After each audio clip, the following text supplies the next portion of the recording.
Welcome everyone to Fundamentals to Gain Peace with your host, Coach Menachem Bernfeld. And tonight we're up to class number 30. And it's been a journey, experiencing, learning, seeing new things, new ideas, letting them in, seeing how they work out or they don't, just becoming aware. So before we start, if you were able to practice some self-compassion like we discussed last week, to be there for yourself, whatever comes up, the ups and downs, positives and negatives, to be there for yourself like a good friend. And like we discussed, it's easier to be there for somebody else because it's not you. It's not so hard. So you can sit on their side, give them what they need. But when it comes to ourselves, sometimes we're harsh. The voices in our heads are negative, and it's been there for many years already. It says, you're not capable, don't do it. And it keeps us limited with our limited beliefs, the way we look at ourselves. So it's very important to become aware of that. That's number one. And then to have some compassion. Like if a friend would share with you that they're struggling, what would you tell that friend? And that's exactly what we would need to tell ourselves. And again, we don't know what comes up, positive, negatives, and sometimes we don't even call it positive or negative because it just is. Whatever comes up, it just is. And we want to see it, we want to be able to sit with it, we don't want to run away from it, because what it really is, it's there to tell us something about us, and that's where the growth is. So tonight, we're going to be focusing on why do we need to feel uncomfortable? We have to become comfortable to be able to feel uncomfortable, and that's where the key of growth is. So, like we have discussed, that if you're doing your routine and being busy, running, not being able to stop, that's usually because we don't want negative thoughts to come up or whatever it is, because it's very uncomfortable. So if you're with us in the past, so we know the answer pretty much, because that's where the deep, dark secrets are. But let's try to understand it a little bit of where, as a beginner, where we're coming from and why we're working to try to figure out what we're experiencing, and sometimes it's uncomfortable. So every person has two parts to their intellect. There's the IQ and there's the EQ. And there is, debate, which one is more important, your intelligence or your emotions. So the IQ is, some people call it street smart, book smart. Today's generation, most people have pretty much average, most people, average IQ. And we can talk and reason, understand, we can learn more knowledge, we pick up. So that's the IQ. But when it comes to EQ, EQ is the emotions. And that's really our topic here every Wednesday night. To become aware of our emotions. Now, which one is more important? They used to say that IQ is more important because, for smart people get further in life. But there are studies that show that many people that have a high IQ and are smart, but something is holding them back. And whether it's limiting beliefs, and that usually is the EQ, is the emotions. what motivates a person, what's behind it. So let me give you an example. So EQ, when somebody takes an EQ test, it measures the ability to solve problems, use logic. They can communicate complex ideas, right? So they can understand. They're smart in our terms. And the EQ test would measure the ability to recognize emotions, to understand the emotions, to be aware of it, and to know how to guide them, to make those decisions that you need to make when the emotions come up. So this is basically the IQ and the EQ. So they have tested many, many times. One example that I saw was in an insurance company. The people that had an EQ, they were emotional intelligent. They were able to make double the sales than the ones that scored high on the IQ test. So that's just one example that EQ sometimes is very important. And if we're not aware of it, it can come in the way. It can be in the way of growth. Another thing is people would rather deal with a person that they trust and like than someone that they don't trust, but even though they're smart and would rank a high score on the IQ test, but it's really the emotions, the connection, the trust, the way people feel that keeps us going, and we would rather be there than with a smart person that we can't connect. So what's important is to build the EQ, and like we discussed here for the past many weeks, we discussed a little bit about the inner child. Many people want to make sure that their child is secure and they don't have to go through all these negative emotions. So what do? Make sure that everything works out. So from the outside, it looks beautiful. They're there for the kids, they're there for the children. They're always there. And whenever something doesn't work out, they're always taking care of the problems. They don't want their kids to go through difficult situations. Isn't that beautiful? But what happens is that the child lives in that world of logic. And when it comes to a difficult situation, they don't understand their emotions. What we need to do is let them experience a little bit. It's okay. So you can sit and listen, and you don't have to come to the solution right away. We don't have to fix it right away. You can sit there on their side, be there for them, listen, ask them why it bothers them. Even though in your mind, you, the adult, you know exactly what to do to fix it. Because we want the child to experience a little bit of the emotions, because that's the growth. But if a child grows up with everything taken care for them, then eventually they lose touch with their emotions. And this is a very simple example. No trauma involved. I didn't mention anything about trauma. Just the parents want to take care of the kids.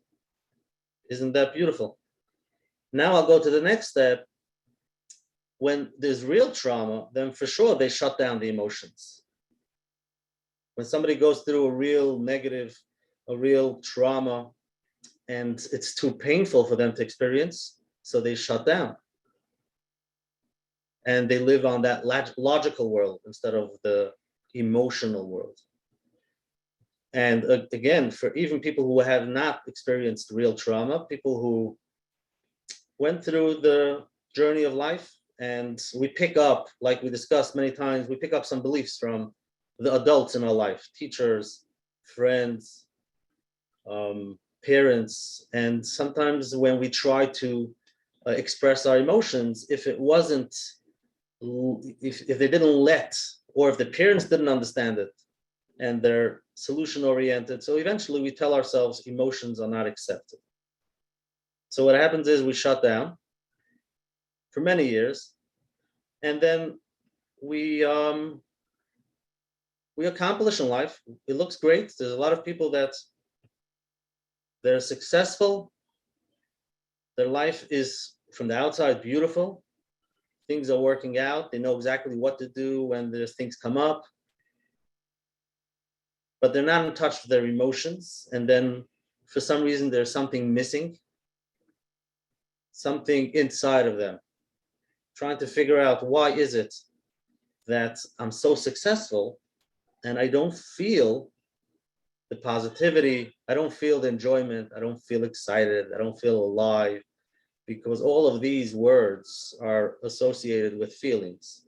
And if we're shut down for many years and we live in the logical world, it's hard for us. It's hard for us to go into that emotional world. So here we are opening up a little bit of that emotional world, and that can be very, very uncomfortable. One of the ways how to get there is to be able to stop. Stop what you're doing, stop your routine for a few minutes and just sit there and become aware of yourself, of what's going on. And what happens is we feel right away that we need to continue in our day. There's so much we need to do. We have to continue our routine.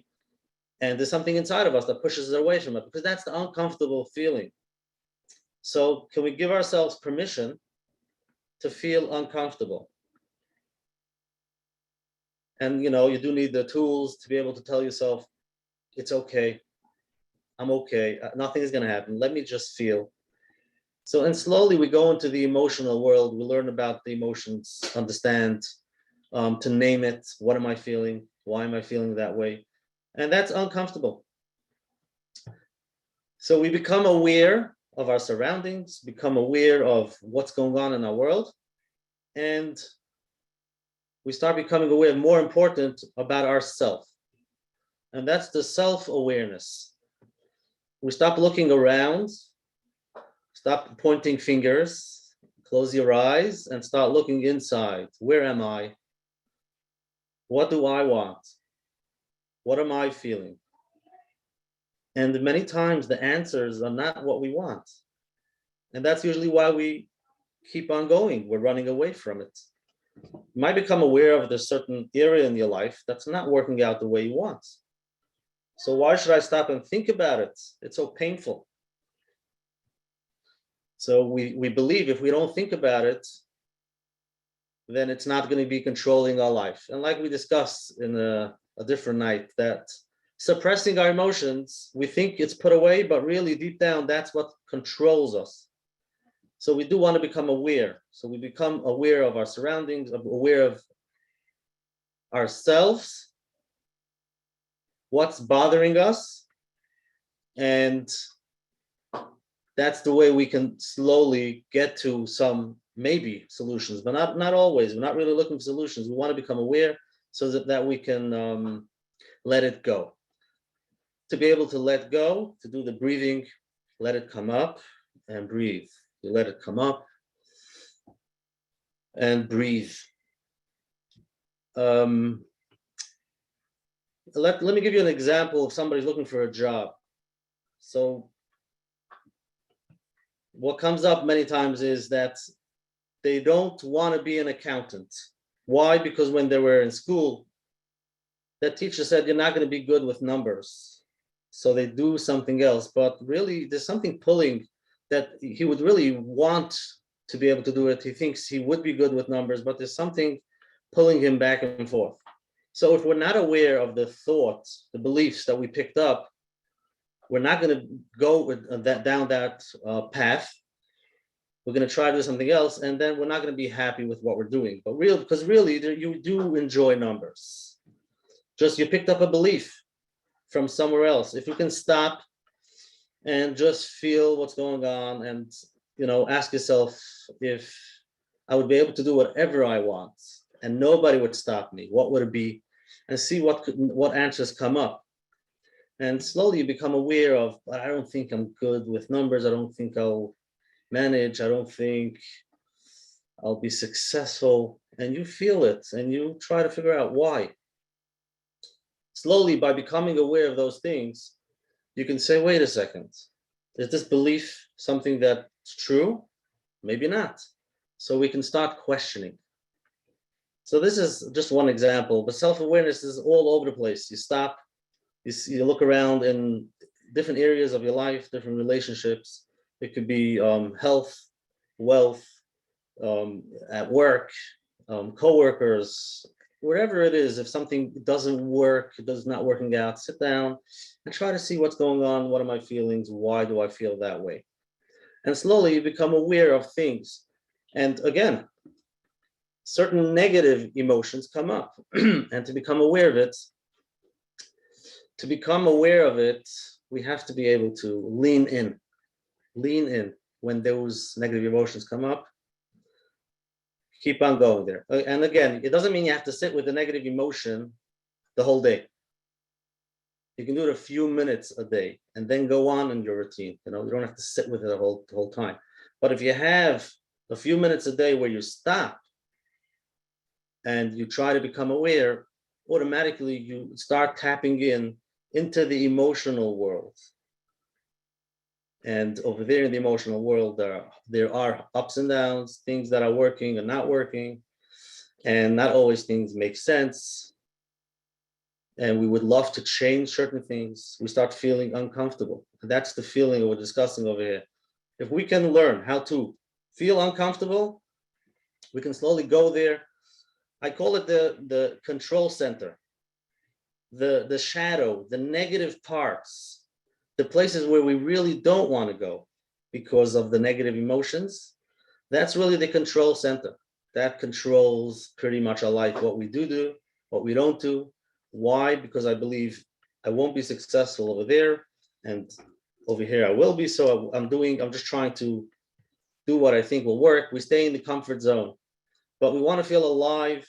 We want to feel excited, looking forward, getting out of our comfort zone, trying to do something different. The only way you can do that is if you're aware and you don't get scared of those feelings. So there we go. We try to tap into the self-awareness, which brings up emotions and can be hard. And that's why we are slowly getting used to sitting with the uncomfortable feelings and just keep on breathing. Use the techniques that we learned to be able to stay there and not run away. Don't grab your phone, close your phone for 3 minutes and just let whatever comes up come up. Self-awareness is something that we discussed pretty much what we're discussing here. And I am excited to mention that I just put out my self-awareness for beginners course. I'll send it out in the email and put it in the link below for those who want it.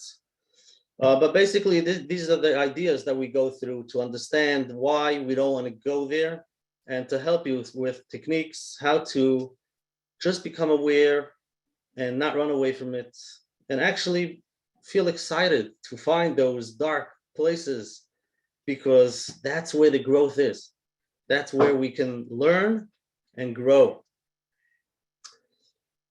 I want you to imagine for 1 minute waking up in the morning where you wake up to a world where 1 + 1 is not 2. I know it doesn't sound like it makes any sense because we're used to 1 + 1 = 2. But what happens if you wake up one morning and it's not? It just isn't. And I can't explain it. You look around, you try to figure it out, and it's just not making any sense. How uncomfortable would that be? Because when we live in the logical world, we need things to make sense. We want to be in control. When there's a problem, we need the solution. And we can't sit with that not knowing, with uncertainty.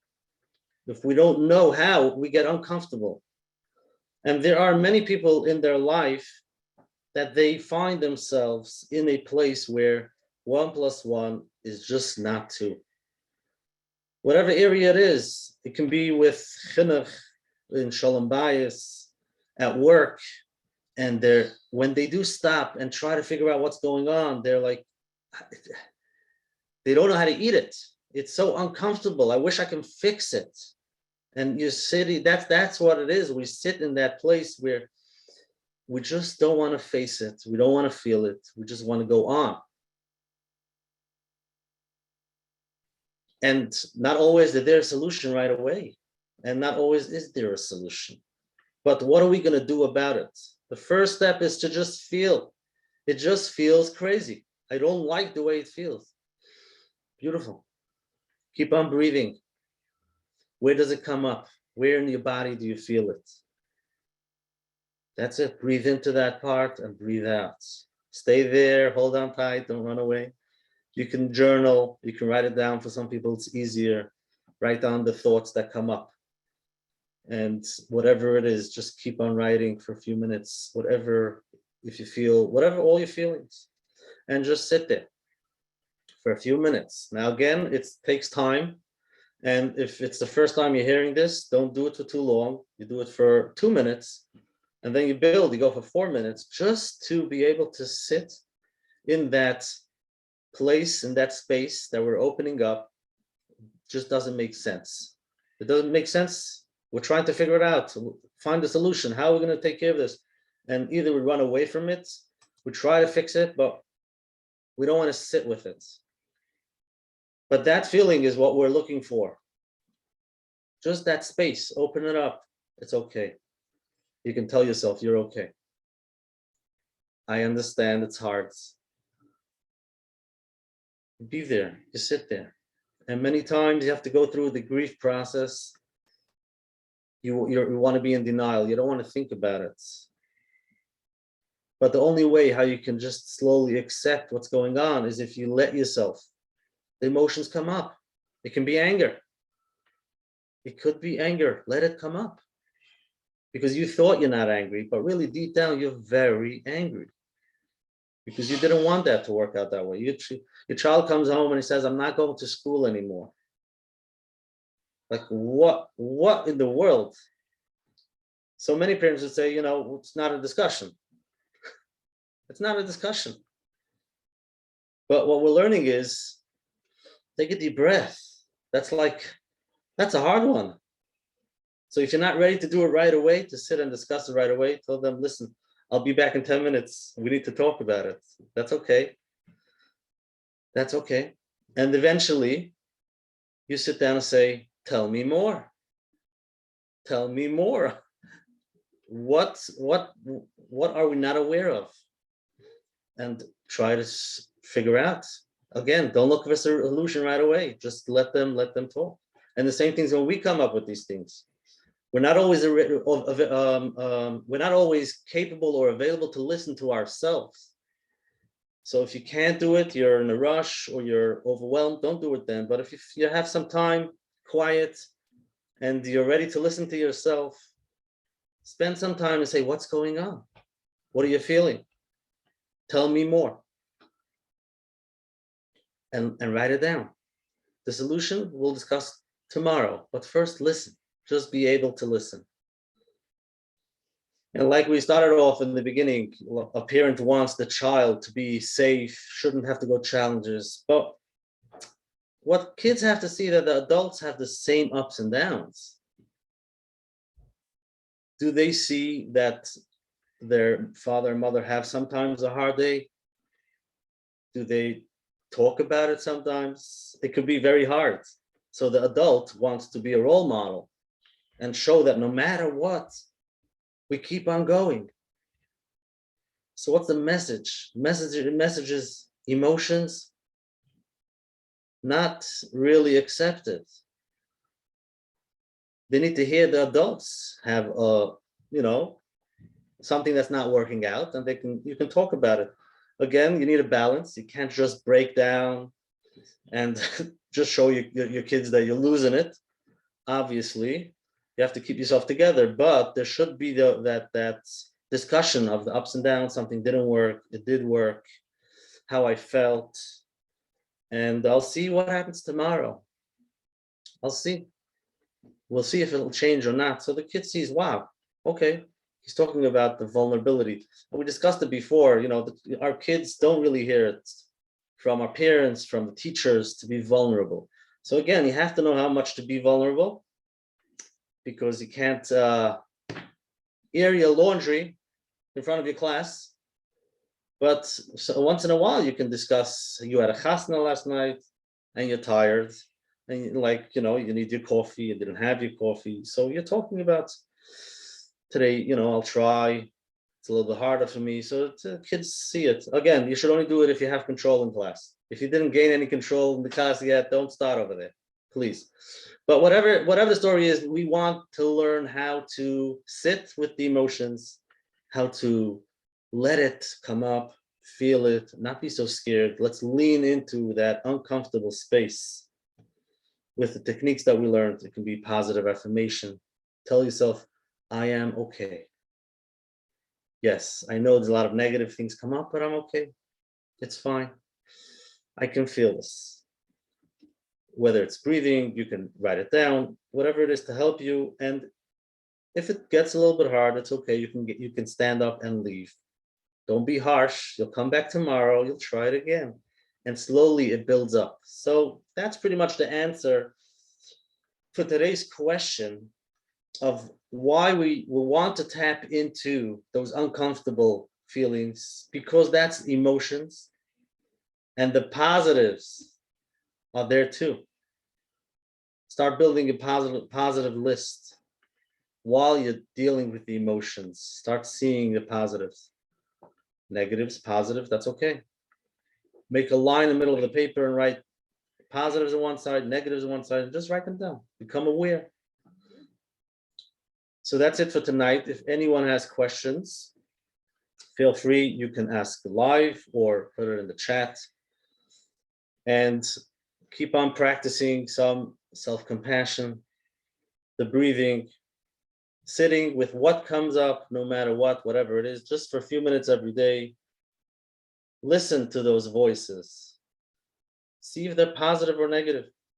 And if they're negative, what's something else that you can tell yourself that might be a little bit easier on yourself? And just keep on breathing and let it go. Let it come up, keep on breathing, and let it go. Thank you very much. And if you have any questions, you can put them in the chat.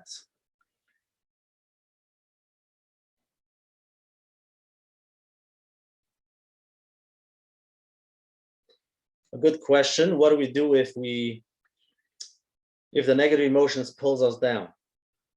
So that's a beautiful question. If we're not aware of it, usually it pulls us down much more.